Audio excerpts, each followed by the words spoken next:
A very good morning, everyone. I heartily welcome all of you in the morning session of our third day of 5-day webinar on NBA and NAC accreditation process. So before we start the session, we have some instruction for the participants that for the link about the session, every day we are sending the mails. If you are not finding in the inbox, please keep checking your emails in under the updates and promotion tab of the Gmail. And after every session, we are conducting the poll. So I request all the participants to please participate in the poll, and you please be there till the session ends. Now we'll start the session. So today we have in the morning session we have our speaker as Dr. K. Mallikarjuna Babu. So it's my privilege to introduce about the sir. Sir, Dr. Mallikarjun Babu, he is an educator, former principal of BMS College of Engineering, Bangalore, and currently he is the director and CEO of Vardhaman College of Engineering, Hyderabad. He is the founder of NEST Center of Excellence in Engineering Education, Bangalore, and Margdarshak at SJCIT, Chikballapur, Karnataka. Sir has more than 31 years of experience in different facets of education, teaching, research, and administration. And he had successfully supervised 5 research scholars, and currently he is supervising 3 candidates for the PhD. He has published 80 technical papers and also authored 7 books. He is serving as an expert member of nationally and internationally well-known boards and committees. And Sir has acquired multifaceted approaches to teaching, pedagogy, learning, research, and innovation, and visited several foreign countries regarding this.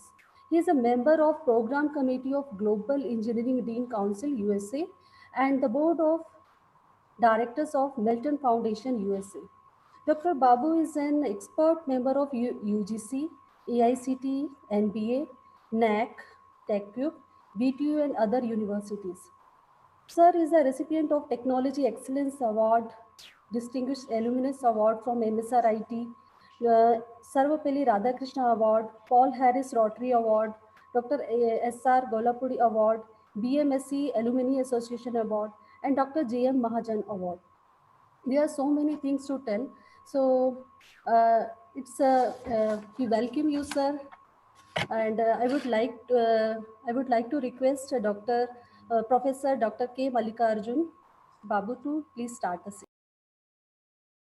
Thank you, madam. Thank you, Kalpana, and for a wonderful, brief introduction about me. And I'm indeed very glad to be part of this initiative of MSRIT.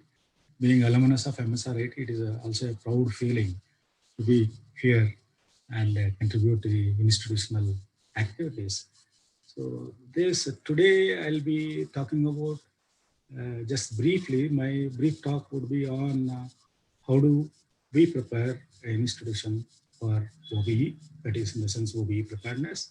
And then we move on and try to see various best practices that one would really go ahead and achieve or accomplish. So having said that, so predominantly all this entire workshop is focused on accreditation. Accreditation is nothing but quality. Under that quality, you have a quality assurance model. That's what quality assurance is, nothing but the accreditation. And the quality assurance of the practices, what we do, the quality assurance of how we serve the student community, all those things are paramount important. So of late, and I say over this decade, about 8-9 years, so the engineering education has taken a different strides, and under that, and which is so we have to promote what is called as outcome-based education. So when we are talking about that, this is very, very important in the country's point of view, wherein India became Washington Accord member. So ever since 2011, it has been striving to become a permanent member of Washington Accord, and 2014 we could get on there. So nonetheless, we have been practicing outcome-based education almost a decade. So I would say just a preamble to add upon. So when the outcome-based education started, so we were the first institution. BMSCE is the first institution to go in for accreditation in the Tier 1 or new modified criteria. And this is the one thing which makes me always happy to share with you. Nationwide, 22 programs were accredited that were in BMS also integral part of it, out of which 22 accredited programs. So we had our share 11 programs from Prakash ಕಳಿಸ್ತಾ ಇದ್ರೆ ಮೇಲು ಮೇಲೆ ನಿಮ್ಗೆ ಯಾರೋ ಒಬ್ಬನ ಕಳ್ಸೋಣ. So subsequently that actually promoted there, that has given us a kind of happiness, at the same time a determination to move ahead and by practicing them very more rigorously. So that with that experience, which I started certain practices what we do and how we have to prepare for outcome-based education and all those things. I made a certain few points, and probably I think these points would be very useful for all of you as well.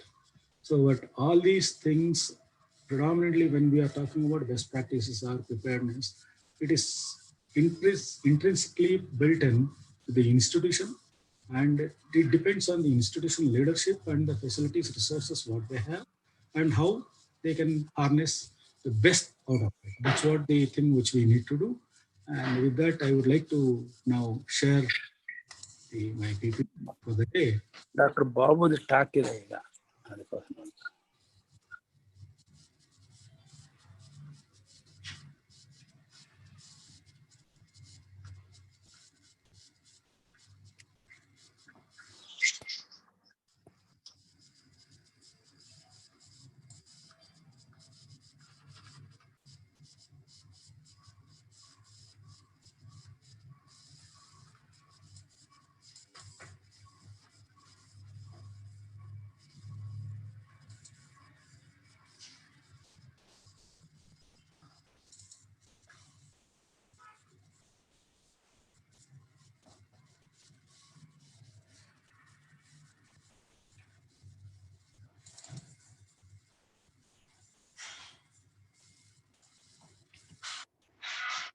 So once again, I heartily welcome each one of you for this third day, fifth session of 5-day webinar on NBA NAAC accreditation process, organized by MSRIT and sponsored by AICT under its Margdarshan scheme.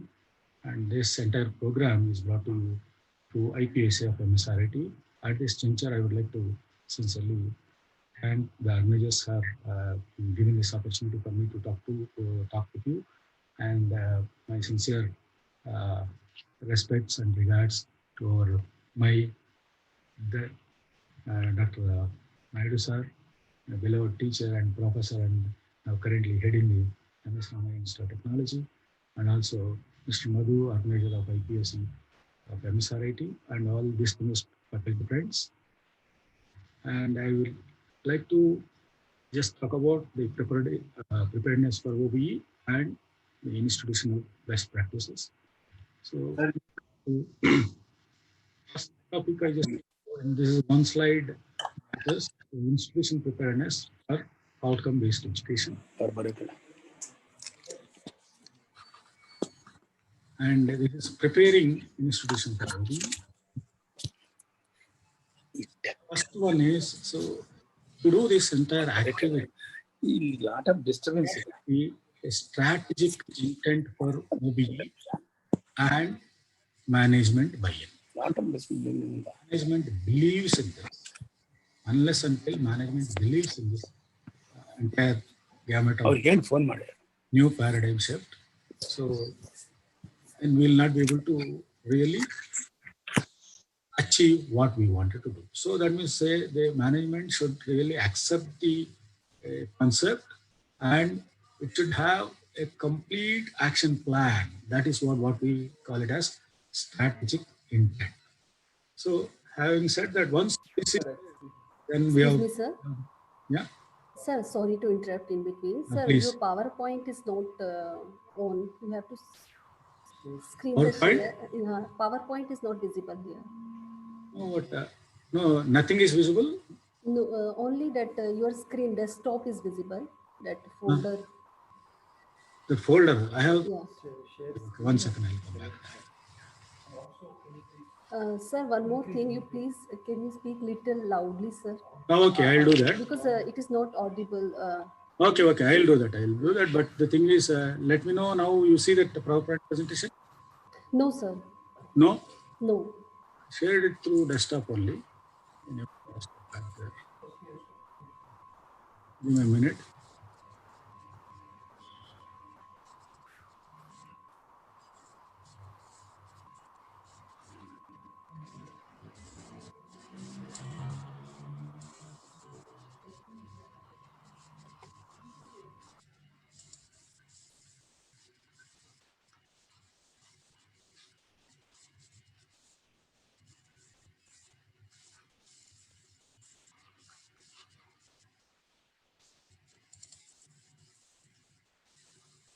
Now you can see?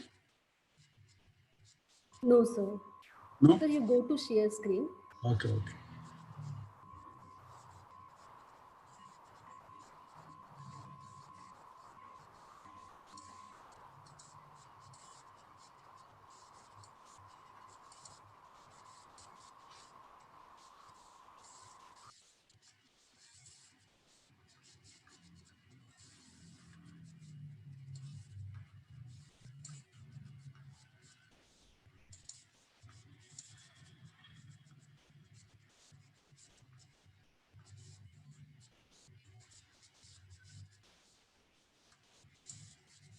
There's a problem.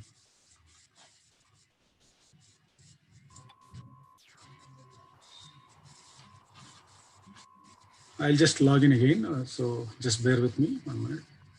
Some issues. Okay, sir. No problem.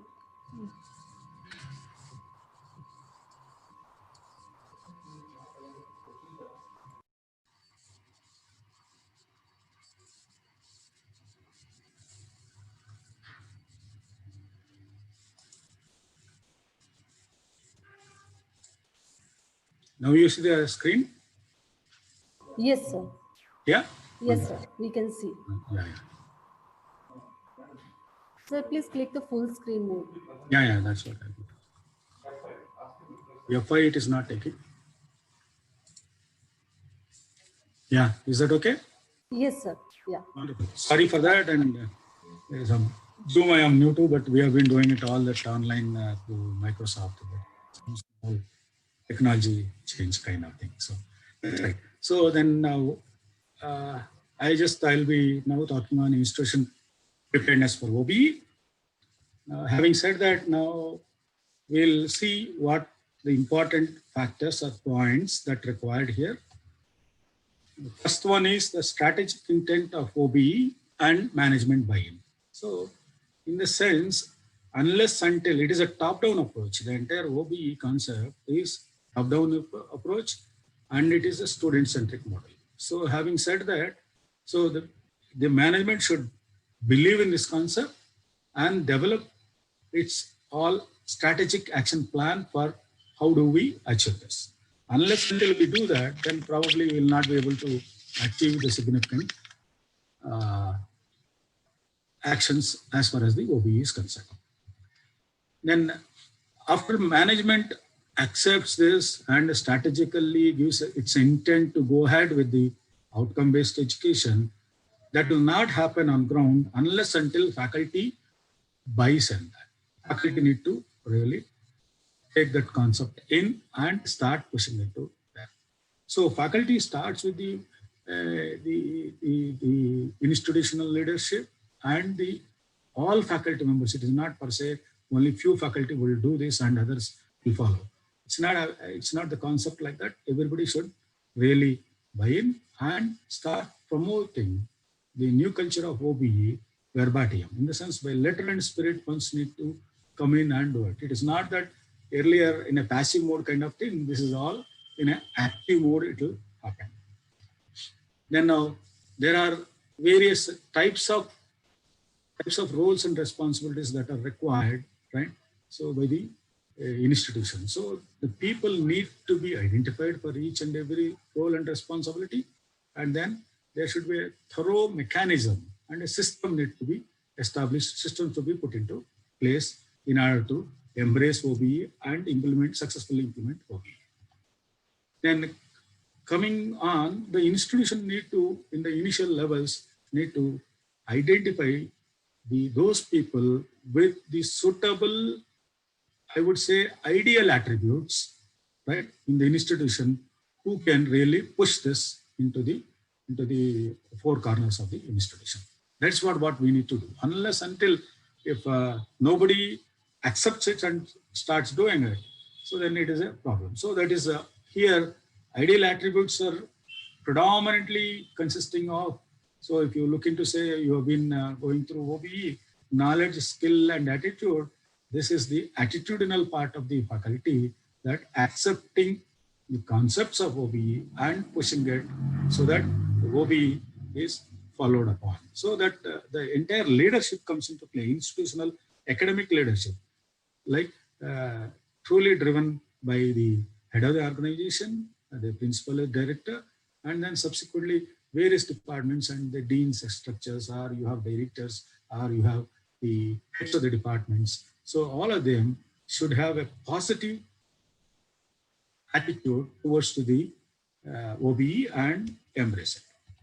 Then now here, this is very, very important. Now, whenever such kinds of concepts which are coming into institution, so our academics are time-driven things. So there is a calendar of activities. 1 year we have complete activities driven over there. So, and when you are promoting a new culture into it, or new processes, new pedagogical processes, etc., then we need to learn that on the go, right? Learn it through the walking. So when you do that, right, then only it will happen. So that means, say, you don't have an extra space, let us say 1 year, so we stop and we learn OB and come back. So it is on the go, you got to do. So that I mean to say here, I just explained that as changes involved in changing the tires of a moving car. If you see this second picture here in this, the cursor moving there. So if you can see, the car is moving on, they see the skills of the driver. So car is being driven on the two wheels, and then subsequently there are some people, right, are venturing to change the punctured tire. So this is so the tire is being changed and replaced, and no, the vehicle is not stopped or taken a halt. So similarly, our institution also something like that is moving like a car. So somebody has to manage it such a way, other people put the places in place. These are the kind of attitude or attributes the faculty need to really have to move to implement OBE in the institution. Now, again, here we have to have this strong stakeholder relationships. So stakeholder means, you all know, there are huge number of about 8-9 categories of stakeholders we can really identify ourselves. So predominantly, I would say the stakeholder, I would say as far as OBE is concerned, right? So the management includes the head of the institution, HODs, etc., all of them are fall into the management, not only the typical governing body kind of thing. So the management is one side, the current students is another one. They are also a very equal important stakeholder, right? So why I am saying bringing them into is this entire educational paradigm here under OBE is of student-centric. And then once we say this is a teacher and student, it doesn't work, and we should bring in other important stakeholders such as alumni, that is the previous passed out students. We need to bring them into the fold of the entire learning exercise. And we cannot ignore the employer or industry to be a part of this entire exercise. So the industry do come in, and I would say that bring in what is called as the professional bodies into the game. So that means, say, a strong connectivity, I would say a semi or partial ecosystem strongly built into the institution. So this all, I'll tell you, trust me, this all will not happen a day or two. It is a continuous hardships and hard work by the faculty, various faculty, and how they really move it ahead. So we have to make the stakeholders are there, but how strong they are, how they can connect with the institution, how they participate into institutional activities in collectively implementing outcome-based education. Are you able to? I am audible. Am I audible?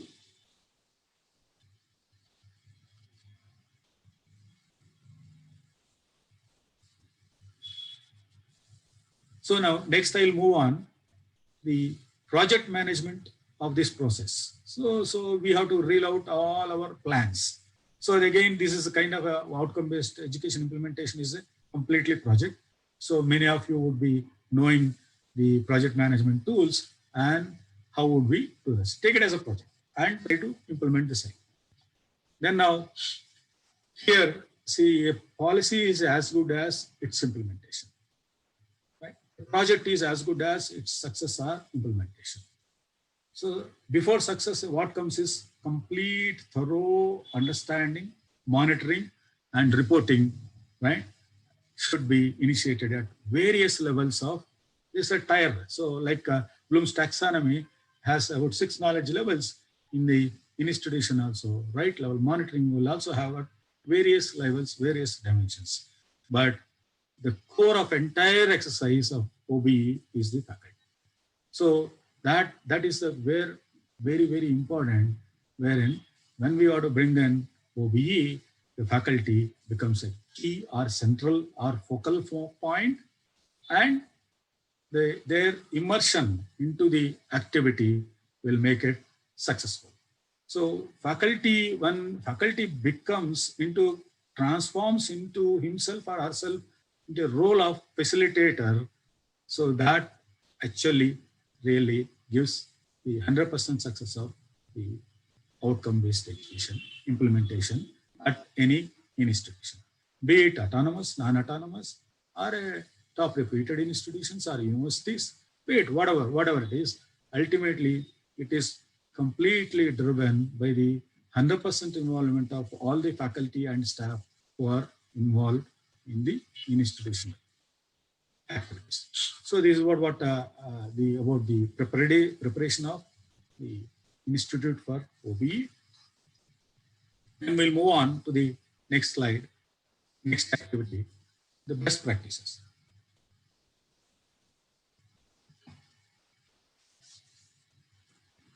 Coming on to best practices, see, what is a best practice? So the best practice of one institution may not be a best practice of other institution, right?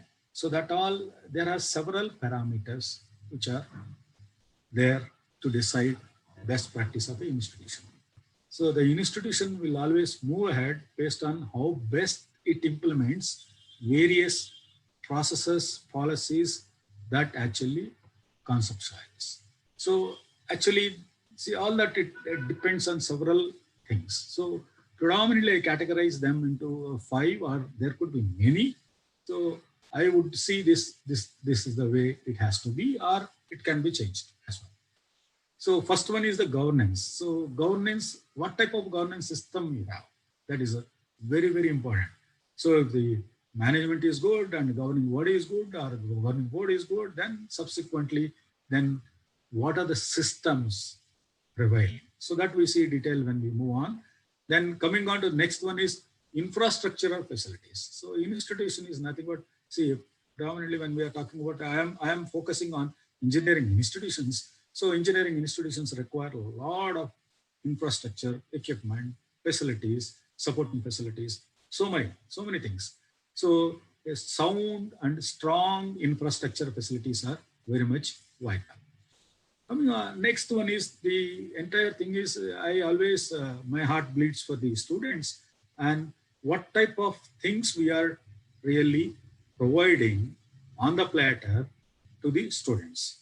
So when we are talking about students, I will always comes to my mind is a kind of wholesomeness in education. Wholesome education is my very, very dear topic. And then when we are talking about wholesome education, what kind of learning experiences a campus or a department or in a program provides to its students.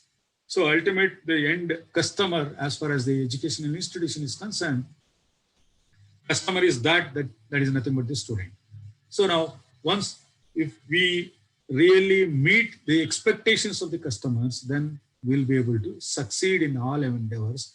So good governance, and then coming on to very solid infrastructure, and you have a outlaid a good number of learning opportunities or learning experiences. See, the learning, so entire thing, 4 years they spend on the campus, they just go through a kind of a smooth, uninterrupted learning experience, right? So that we need to create. Then the next one is human resource. Now here, why I have used human resources, the major dimension is the faculty, but the thing is students as well. So the type of students coming into the institution also depends on the type of faculty available with service. So the type of infrastructure available. But basically, so there are institutions with good infrastructure, no faculty, but it's a kind of thing where they have not been so much rated or so much succeeded. So the faculty and the other human para staff, kind of support staff, which we call them as, so all of them are very, very important.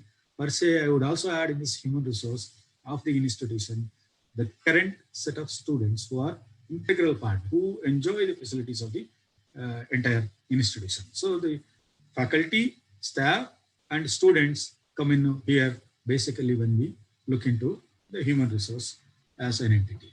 Then the next ambit is, see, most of the times teaching. So we are, most of the times what happens, a definite course is being allocated to us, and then we teach and we go. What else? There ends the matter. So now it is not the scenario. We have to further extend our activities into the mode of professionalism. So as a teacher, starting doing research and moving ahead to the outreach activities. So this is another way where the entire capacity building happens. At the same time, potential levels of the faculty will also enhance. So these are the things. So where we have to look into, these can be split into subdivided into several factors, but predominantly I would say that so the governance, infrastructure, learning resources, learning activities or experiences, the human resource potential, and of course research activities and outreach kind of thing. So we'll see elaborately what they speak about and what actually it means, the best practices. So moving on to governance. So first one is we should have a strong governing body, which are the members of the governing body. Strong is, board. There is a small typo here, board of governors. So then, and simply we call it as a board or management. So now the governing body actually of the members of the governing body, actually there should be visionaries and philanthropics and action-oriented people, and they are live people who do and put strategic intent or strategic targets to the institution and ensure that provide all the support where the director or principal or CEO, so all these people enable to achieve those vision of the governing body. Governing body is nothing but it's actually specifically spells out the vision. So next one is the strategic planning. So this is what many places when we go and visit, so strategic planning will be there. It will be there on the paper. Some institutions, they don't know, no clue of strategic planning. So this is on the paper and it is not on the ground. What is being set in the strategic planning, it will not be seen there on the ground. So there is a gap of what is being implemented. There is execution stage. There is a challenge.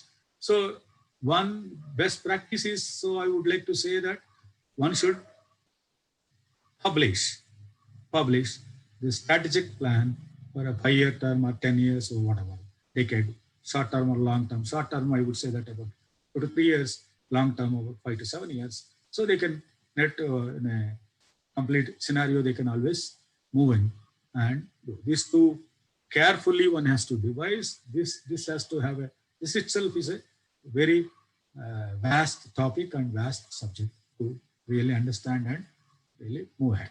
So strategic planning. So best practice one is one need to get into create the strategic planning. Then here, the second one is the financial health of the organization is very, very important. Is another best practice. So whether institution has the financial strength and the maintenance. Kind of thing is how healthy this organization we can talk about by seeing there its financial resources. So and types of money made available under 4 heads or 40 categories, which we do. Corpus fund, that is where how much corpus fund an institution is having, and staff development fund, how much they have set aside for staff development. And because of huge equipment prone engineering institutions require a lot of maintenance fund. So a lot of maintenance, like a working capital kind of thing. So maintenance fund we need to have. And finally, when the equipment is there, then obsolescence will come in, replacement do come in. So what is a rate of depreciation? And based on that, we need to have a depreciation fund as well. So these are all very, very essential factors, right?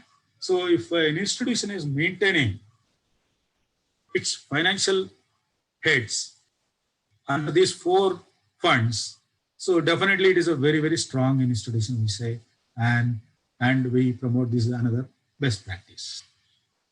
Moving on, so that also really the infrastructure, strengthening infrastructure and day-to-day augmenting infrastructure equipment. So repeatedly, so the institution which replaces computers, PCs once in 3 years or 4 years, and compared to the institution, some institutions will do after 10 years. So anyway, any technology side or infrastructure, mobile phone is changing in a month or 6 months, why not the learning infrastructure of computers, etc. And what is the policy guidelines, what they have? So then what is the institutional social responsibility? So all these things really will go ahead with unless until we have a strong, healthy, financially healthy organizations. Then now, next very important practice is good governance. What is good governance? So whether how the governing body is talking to its stakeholders.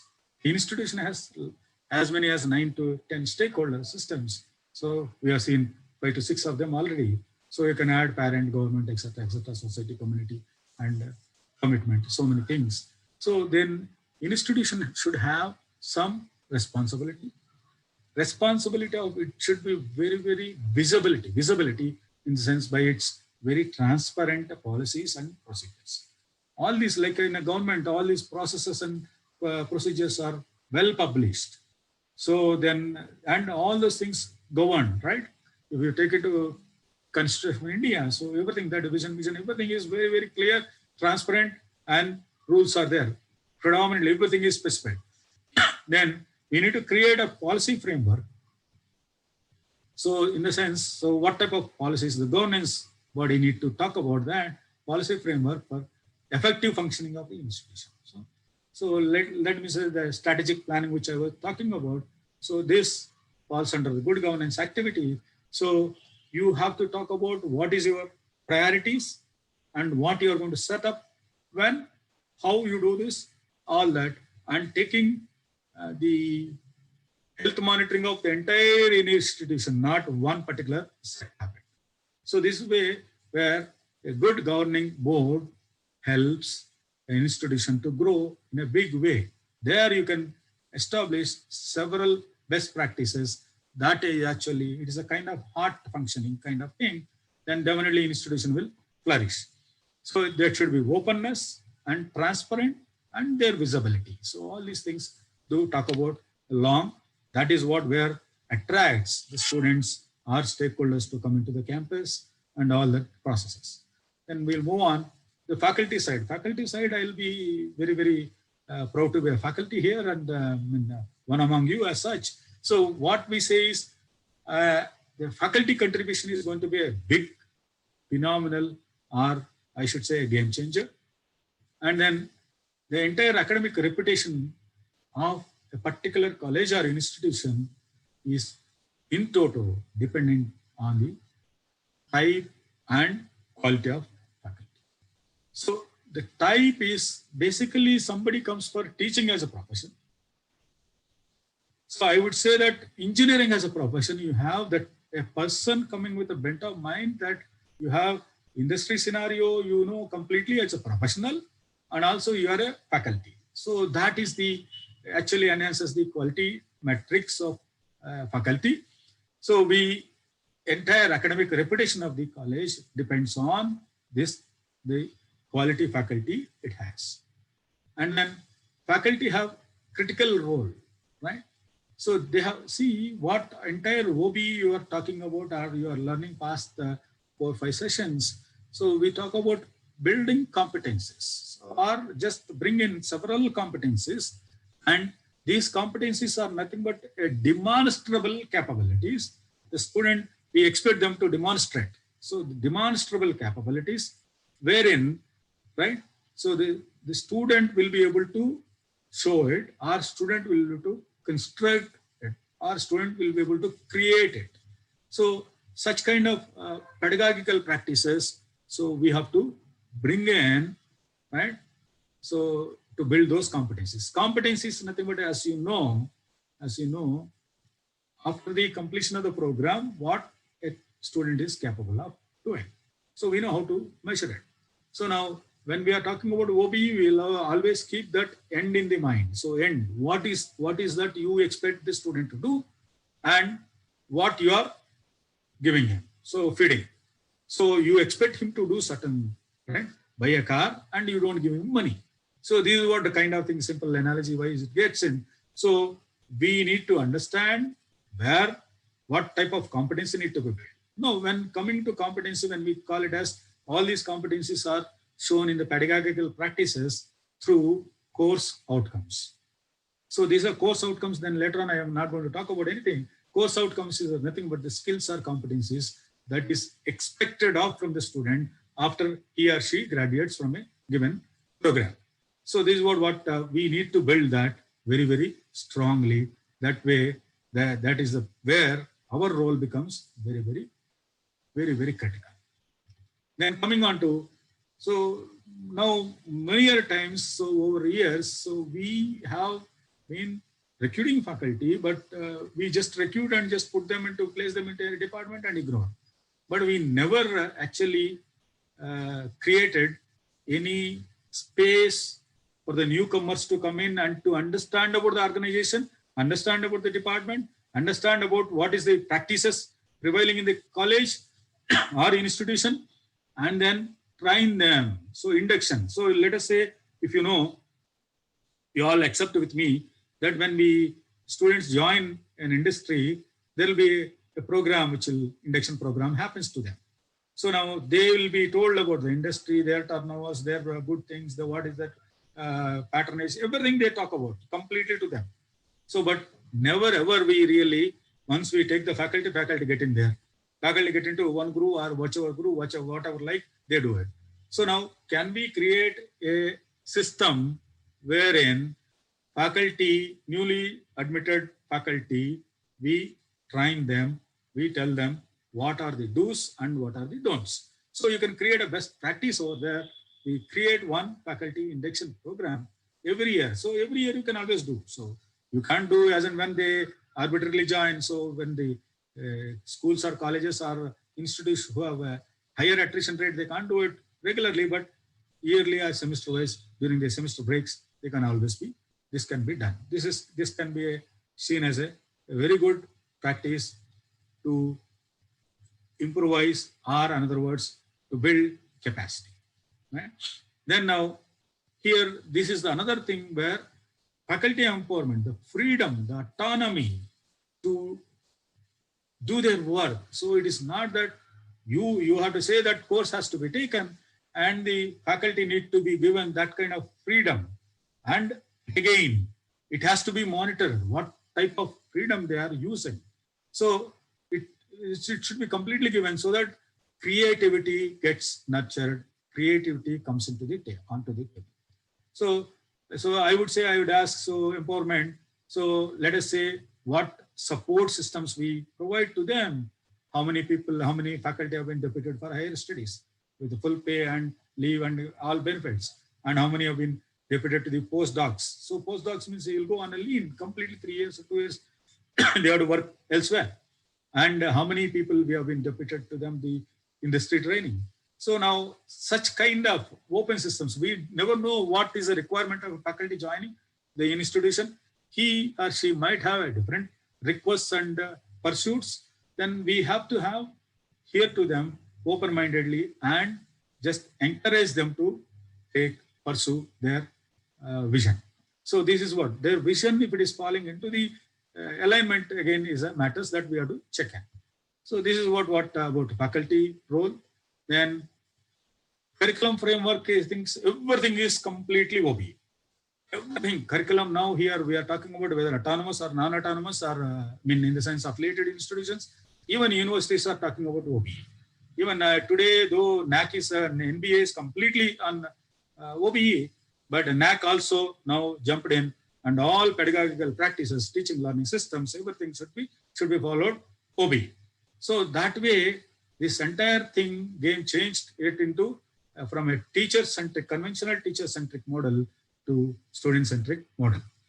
Now, then learning outcomes based on curriculum framework. So now based on, once you decide upon what type of curriculum, so I'm not going to deal more on that. So curriculum design also comes into play. Then you decide what type of, I talked about a learning opportunity which we are going to create, and which are a integral part of the curriculum framework, need to be really clearly envisaged, clearly told to the stakeholders, and clearly monitored that they are following that or not. This is what this could lead to a very, very good practice, right? So here, then once the learning outcomes and the design and development system should come into play. So what I'm saying is I'm coming into a reverse way. What is the expected outcomes? Like you have learning outcomes, program outcomes also there. So based on that, so what is that outcomes and program specific outcomes? Based on that, you move on to creating a curriculum, right? A curriculum design, which is most suitable to drive the reaching the goal of your program. That is a PSO or PEOs you need to. PEOs are the vision statements. So you can always keep that back of your mind while designing the curriculum. Curriculum is also an attractive, crucial point among the student community. Now, today students are thronging on by the title of the program. Now a day will come, students will get in deeper, understand what they learn into it. So when that mindset which is coming in slowly, right, then the student will really deciding upon what we teach under the title of mechanical engineering of such a college. So if it is autonomous college, it has its own curriculum. So how this curriculum is different from that of other institutions? What is the edge I get? So all these things, so curriculum framework and curriculum design and development is very, very proven to be significant practice. Then, so here it is curriculum design and development when we are doing, we also have to have, they also look into what type of evaluation you do, what type of assessment systems we have. So that is what where the teacher freedom comes into play, and various newer systems, newer types of innovative teaching learning practices that encompasses including the assessment systems. Then now the curriculum for life skills. So now we teach only the syllabi, content, etc., etc. Now we will not really teach them what happens on the go, what happens to the real life. So when you face a problem, right? So when you're designing certain thing, the design doesn't come or design doesn't work. So the how you can create those skills. So when we talk about what is called as the first 4 POs, which talk about significantly complex engineering problems.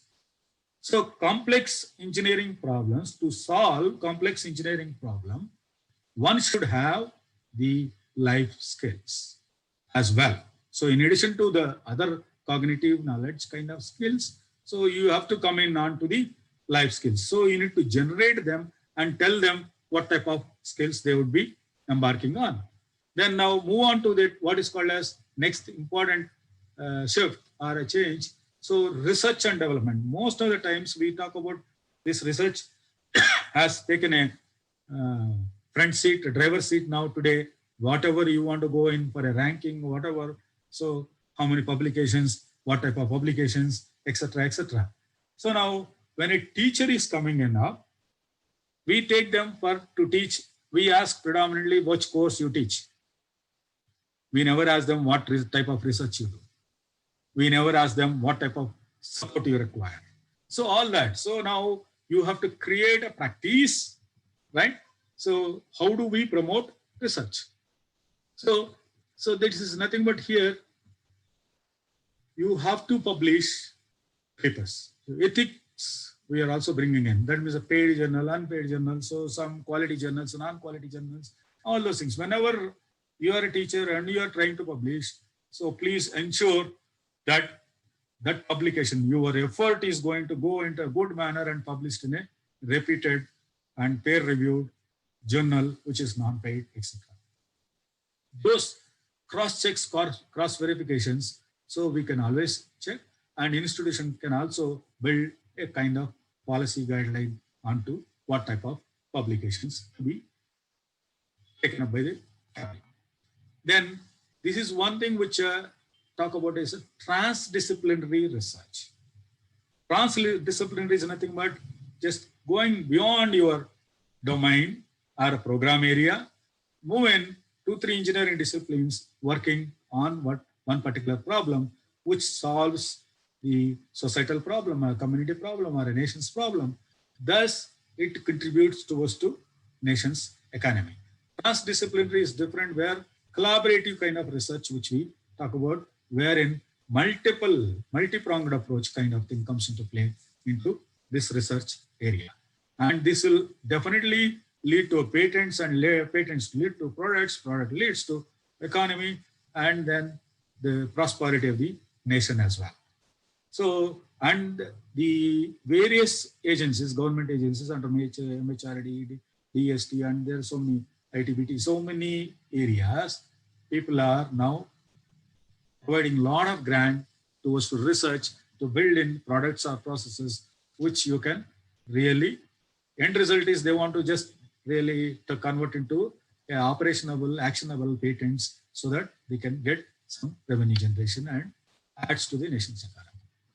Then coming on to see what is it in an institution, the best practice could be what you are just facilitating, how you are facilitating researchers, R&D in the faculty domain. Faculty once you come into play, you are talking about only teaching. So are we talking about research? What is that we are doing for research? So what type of encouragement? Let us say then the workload kind of thing issues comes into play, the freedomness, the attendance, and you come in and go out in a restricted time zone. So etc. etc. If all these things are so many restrictions, nobody would do anything which is called as research. So what type of encouragement? So you need to identify those people and then so give some sort of encouragement and also incentive systems for really taking up research, engrossing into research. Then now, lot of, see, there are several tremendous outcomes you can see. So publications, patents, products, innovative processes you can contribute, and you can produce PhDs. See, all the top class institutions in every state. I am talking only private. So you talk about government as well. So all these institutions will have very, very kind of policies which really promote the faculty's interest in moving towards to research and contributing there. Then now, so now one more thing is on the research and development. So this is not only like a transdisciplinary kind of thing. So where you just get into industry and jointly work on the problems with them. So it takes a time. So it is not going to come in so easily. What best, how best you can take, and so system need to come in. It takes years to really develop. So, but if you have a mind, there is a where there is a will, there is a way. So that is what I always suggest. So these are the various facets and outreach. So kind of how you are connected to the world. So, and also connecting with the peer kind of, so same domain area, research is happening worldwide, you can always check and connect. So there are so many things which you can really build in. So now predominantly in the base level, so this is the main R&D development activity, you can build in certain processes. These processes are a plethora of processes which we can create, our policies we can create, right? And ensure that they will give a rich returns or dividends in the future. Then student development is the fundamental focus and of the institution. So because we cannot ignore them. So wherein student induction program, like faculty are clueless of new faculty coming, joining and clueless what is happening, right? Same as the students as well. So students, what they do typically, right? They come and they just, instead of they come and know about institution through somebody else, why not we start this induction program? So this is what the thought process when I began it about 7-8 years ago. We started the induction program very early when the students are hitting to the college. So the institution to talk to them, what is institution all about and what we are doing, and then also sensitize them with their program side, departmental side, all that, so that student will have an unbiased opinion about the institution from the actually administrators and effective, the concerned right people. So that's what we need to do in the beginning. A student induction program could be established as a strong best practice. Then active engagement of students. So active engagement in students is nothing but probably you would have seen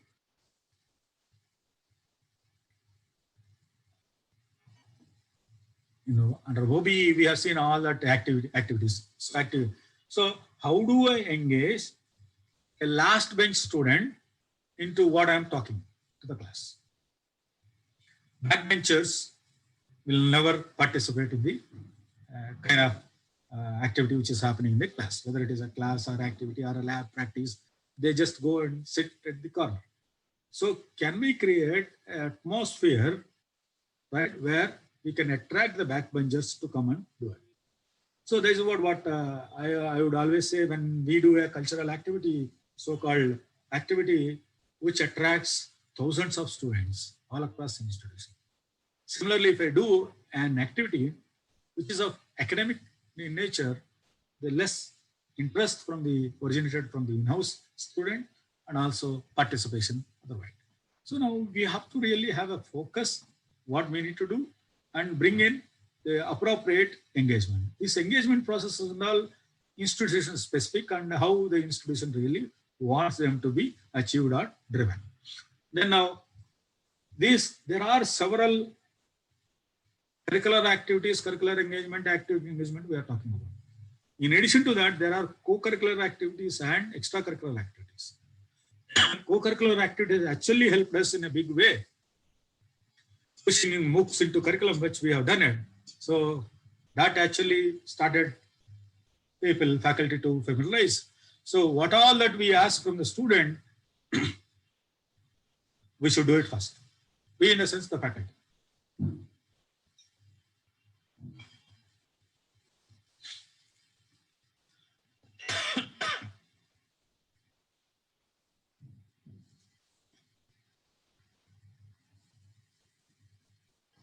The curricular and co-curricular or extracurricular activities are very important and significant in the process.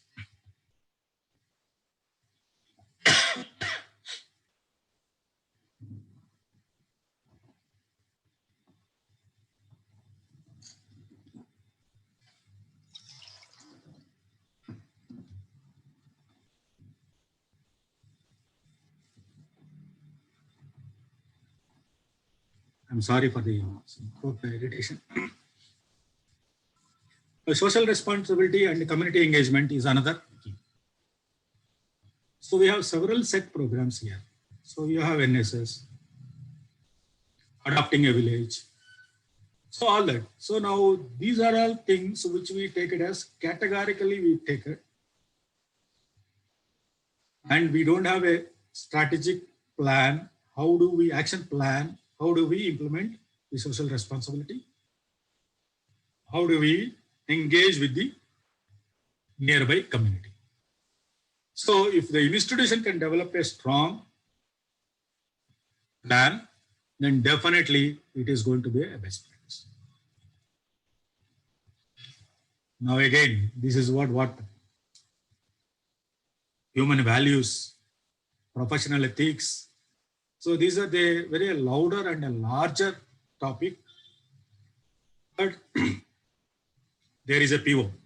PO number 8 talks about ethics, professional ethics.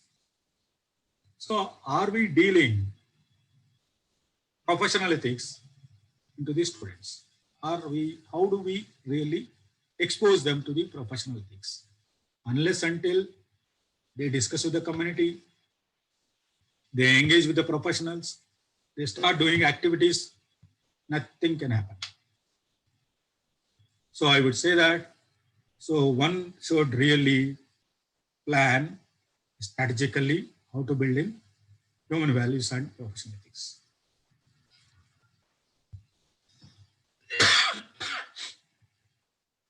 Last but not the least, LLL, that is a lifelong learning.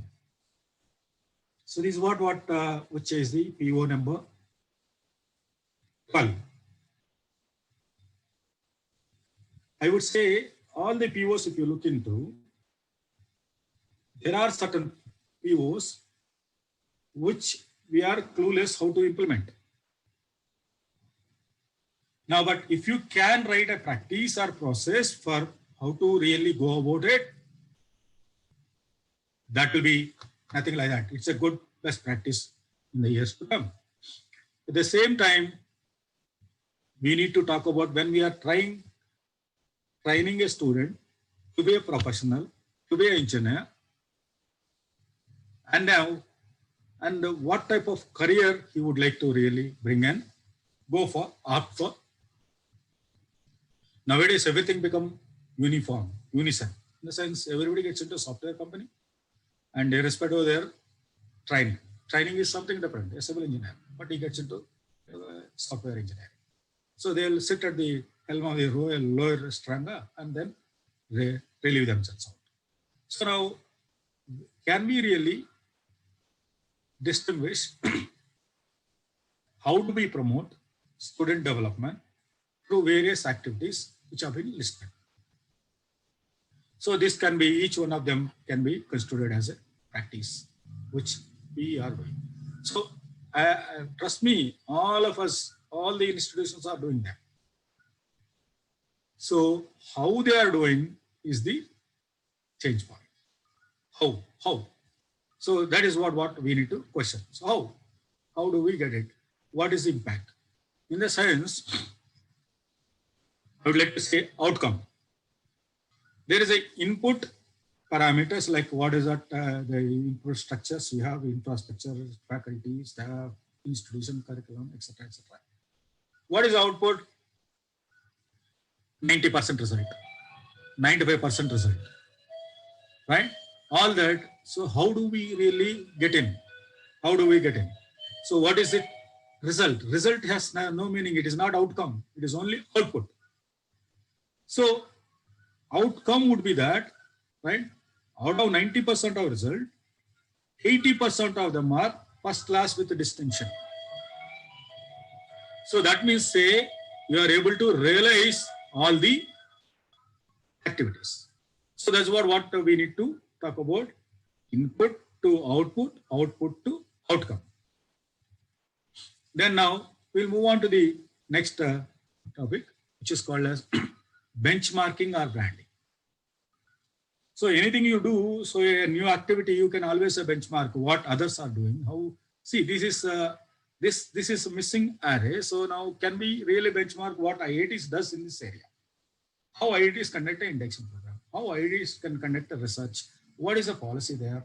So how NITs will do, how a top branded institution is doing, how top branded private universities are performing, all those things. If we can do, then probably we can benchmark with them and lead towards to what is nothing but branding. So now here, this leads to a kind of practice, sustainable development. So now I told you in the beginning, so institutions should have a kind of strong stakeholder participatory system, stakeholder contribution to achieve the vision of institution. So in the beginning, we thought about vision is nothing but the strategic intent. In the strategic planning, when you are doing, the institution has a vision and a mission. And so how we are really pushing that vision mission is one thing which you can really see through a continued approach and sustainable development.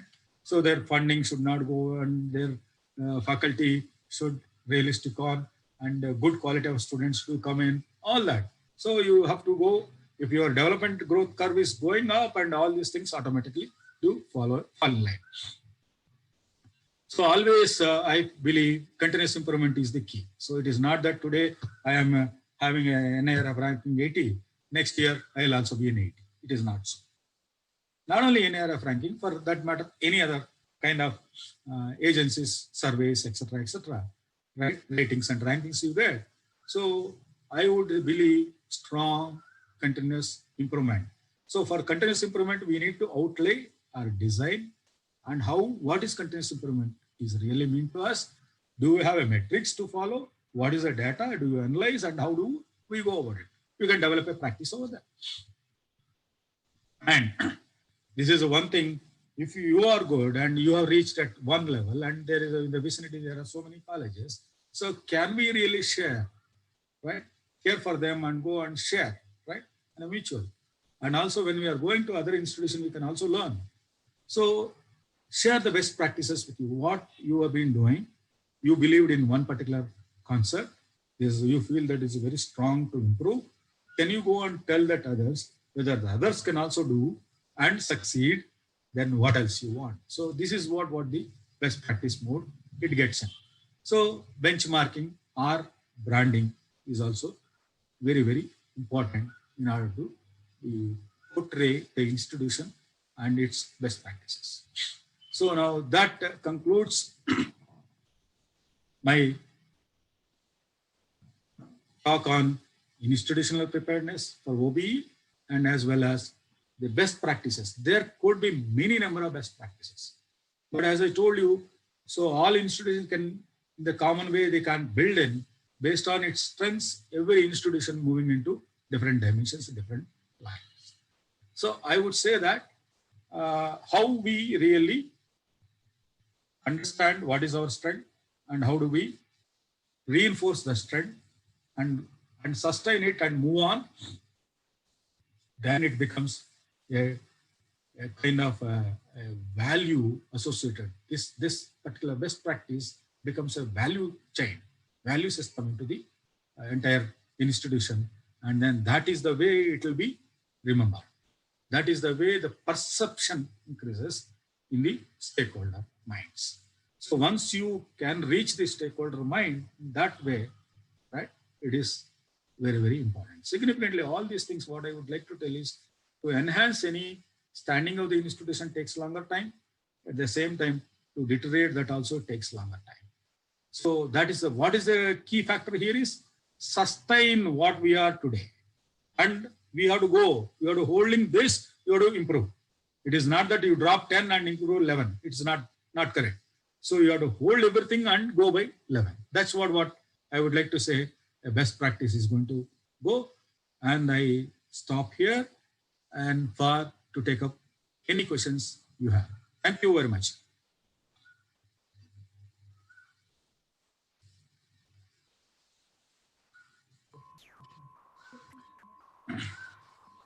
So thank you very much for the wonderful session, sir. I request all any participants to, if they have any queries, to raise that in a chat box.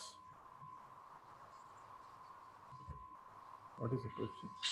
Sir, can you please tell me about the patents, how to do, how to do it, which is the first patent or publish a paper?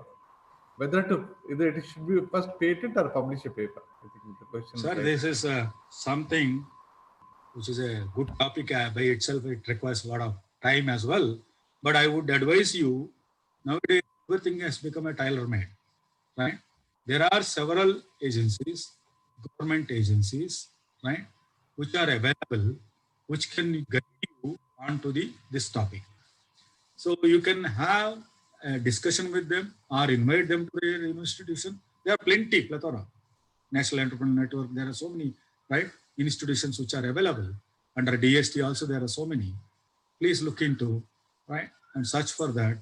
Move in there. So, and they will tell you whether your idea or the problem which you are defined, it is patentable or otherwise. So based on their advice, you can move on. And a later stage, if you want, there are so many consultants who can really promote you, starting application side and everything. They will give you several systems. And if you want to go into international patenting, this is online, so you can always take help. Even patenting is not a big task, but at the same time, you need to have that much of dedicated time and patience to really apply for. So otherwise, so there are specified agencies, government agencies. I would say that you throng around, then probably they will be visiting all colleges. I have seen, right? Whether be it in Karnataka, Telangana, or you go to Maharashtra, there are so many agencies, and India they are available. So please contact and then get that issues. One more question raised by Dr. Rachappa. So the strategic planning is valid for how many years? And the second question he raised is whether the benchmarking has to be done with similar institutions, whether it should be in the what region, boundary, what is that you want to talk about? Yeah, strategic planning is, sir, there are, one is a long-term strategic planning, one is short-term planning. So now short-term planning can be 2 to 3 years target you can put, 2 days and 2 years. In the sense, after 2 years, you are going to revise it. Or 3 years, you can revise it. Or long-term planning, usually we do it for 5 years or 7 years. Now we are going, so we have taken a 3 and 7 years. So that is the reason where if you go for accreditation cycle, also 5 years, 6 years accreditation is going to come. So we can keep it that way. So you can plan whatever is suitable to you. There is nothing like that, a definite time, right? So 2 and 5, many people take it. So we have taken as 3 and 7. So that suits to the span and the type of organization what you have. Then accordingly you can always bring it. But you should create an intent, design it properly, and put the goals, short-term goals and long-term goals. Now coming on to the benchmarking question. So the benchmarking is today global, sir. It's not local or regional or national. So now today all practices are global. But at the same time, when I have compared, so for a policy framework, if you look into, so, sorry, this is in terms of policy framework. What I've done is, you compare with what, this is a typical example. So compare with what your institution is, have some X policy. What actually your affiliating university talks about it. The same thing how it is reflected in AICTE, what it talks about it, in national body. In between you have what is called as government. The government is nothing but, see, affiliating your institution, affiliating university, then higher education council of that particular state, then go to AICTE, then go to UGC. So all these things are policy making bodies. And guideline, and curriculum itself. So you can see various people talking about various things. This is national. And then you want to compare with any other foreign university, you take that also global. like a Purdue University or Stanford University, etc. You take that. Then now, all of them, what they are talking about curriculum development, what each one of them saying, where do you stand, and you can really benchmark yourself where you stand on these parameters. If somebody says something which you are meeting and other things you are not meeting, then you can always improvise on that. So that is a huge process. It is a brainstorming session. So it is not happen. It will not happen very easily, but nonetheless, it is not impossible. You can always do it. Next one, sir. Professor Mary Francis, she has asked for whether the induction program, can you specify the duration to be conducted for induction program? This is again, now I need not say anything, but the stipulated AICT is talking about induction program. This is for whom, Madam Francis, Madam, for students or faculty? This is for engineering students, sir, for first year. Students, there is a 3-week program, which is AICT talks about that, how to do it. So that's it. So minimum you have to maintain that. I think it is a very, very sufficient time where you can very methodically plan the induction program for students. So that is very, very good. 3 weeks time. That's the reason they have dropped about 2 credits also there. So this you have to take into care. So typically what we have done is first 1 week you can do completely. Then later on about 4 weeks you can do half days or something like that. You whatever is suitable to you. You can plan. It is for 3 weeks. It is already stipulated. You and I can't change anything. And one more question, sir.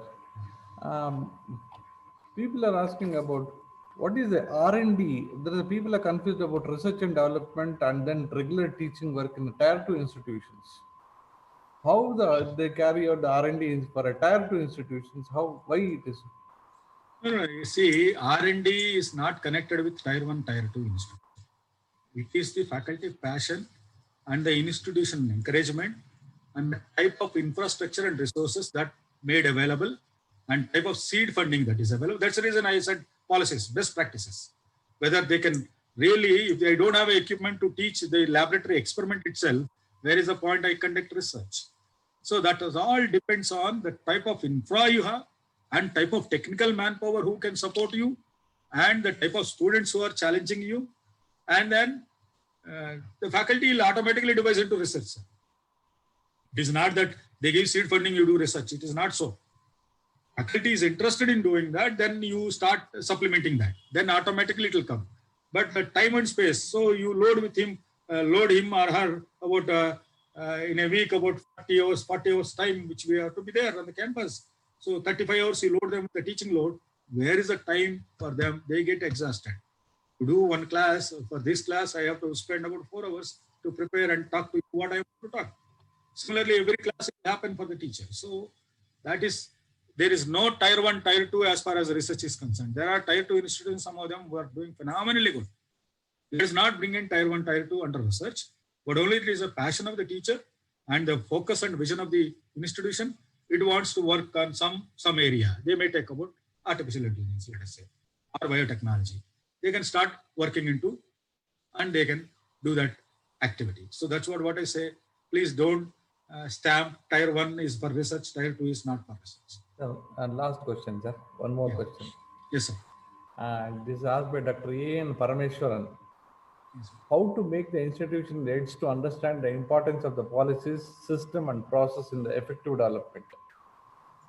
Come again, sir. How to make the institutional heads to understand the importance of policies, system, and process in the effective development. At whose perspective we are asking? Who is asking? He is a faculty or a management? How? It's a faculty, sir. He is a faculty. Yeah. So usually, whenever we make a policy will not come overnight, right? Policy is nothing but a democratic discussions, top-down approach, and reaching people and reaching out several stakeholders, and policy will be synthesized and also given a lot of awareness about the policy into the faculty domain. So then automatically it will happen. Otherwise, policy is something somebody has written. Only few know, other people don't know. Then how they will get enthusiasm? And also at the same time, it will be onto their job chart, responsibility. So each responsibility, faculty responsibilities, we are not defining. If you go to corporate, sorry, every individual, there will be a role, task chart is given. So what they need to do. Similarly, we have to really see, that's what I said. So bringing in faculty plays a vital role, not only whether academic side or research side. So now how do we motivate them? If there is a policy, if your policy is attractive to them, they will do it. Definitely they will do it. And if they are not doing it, then you have to say, job chart, you got to do it. There is a, what is called as API. I request sir to really refer to API of ACT and all, Academic Performance Index. There is so many key parameters. So it becomes an integral part of my responsibility as a faculty to meet them. So this is a mind game, and the institution policy, and I have said in the beginning, preparing institution for OBE, right? Ideal attributes of faculty. So these people can lead, right? The leaders need to have that kind of openness, open mind, then, but brickbats will be there. So it is not that an institution which is not looking that side takes longer time to get in. Institution already in the groove, they move far superior, far fast. So before that ending, particular method. sir, Yes, sir. before ending our session, last question, sir. Yeah. Mr. Nasiruddin has asked, how to address the institutional best practices for a government colleges and private colleges? How to address the institutional best practices for a government colleges? How to address what? How to implement? No. His question is, no, how to address because the government colleges don't have a well-defined institutional practices. No, that is wrong, sir. How to address for a government institutions? No, that is wrong. Well defined, but wherein the implementation stage there are problems, but policies are well defined. That's what I understand. I have seen also. There are policies, but the reach of the policy is the challenge. Now that again goes with the type of people sitting over there. Each time the chief varies, the activity gets varied, and then there is a that is easy that because you are in a government to achieve. At the same time, it is also complicated not to achieve. The same thing holds good for the private also. So now that way, all that goes with the self-determination, self-motivation, how a faculty decides himself or herself. Sir. So this is what I am trying to define. Yes, sir. Thank you, sir. One leader changes entire game. Now, that is also possible with the faculty. So it is not that one person is superior, one person is inferior as far as the faculty is concerned. All of us are the same. If all of us are put our heads down and start thinking, probably a way, but there are the implementation problems. So who will remove that? That is the leader which we. Sir, and sir, before closing, just again, many questions are coming. I'll ask only one question, last question. Okay, sir. Sir, in NBA document, for a tier 2 institution, R&D activities carry only 3% weightage. Okay. But in institution, the main focus is about 50% weightage for R&D. Where that institution has 50% for R&D? Yeah, no, they are asking about 50% in their R&D in the institutions, mainly in terms of either giving an increment for everything. They are asking for 50%. Okay. See, you are a tier 2 institution. Tier 2 institution has certain NBA parameters. You have to meet them. If you are 50%, you can also meet 5% or 10%, whatever NBA talks about. So, but that is an institution perspective. The institution management thinks that they should go into the NIRF ranking, etc., other parameters. Probably that is the reason where they have set that into. So anyway, you are getting into 15% or whatever percent, 5% here, they can always get it. So that should not be the criteria, right? What the institution thinks about it, and you have to get into explore that in more meaningful way. Forget about NBA. So each parameter, each assessing body or accreditation body has a different metrics. So that's what we need to understand. And accordingly we play. Accordingly we'll play. At the same time, the institution has a strategic intent to go in that way. So that unless until I see the institution and try to Yes, sir. Yes, sir. Yes. say, hypothetically I can answer this much. Okay. Sir, thank you very much for a wonderful Thank you, session, sir. Thank you, sir. Thank you very much, sir, for sparing your valuable time and giving a wonderful talk. Thank you very much, sir. It's all my pleasure, sir. Thank you all. Thank you. And thank you, Madhu. And thank you, Professor Naidu, sir, my beloved teacher today. Right? Yes, sir. Thank you. Pleasure as well. Sir, Thank now you. I request for one announcement. I request all the participants to join us for the next session at 2 o'clock. Okay, for an ACR filling. Thank you very much, sir. We are going to end the meeting. Yeah, thank you. Thank you.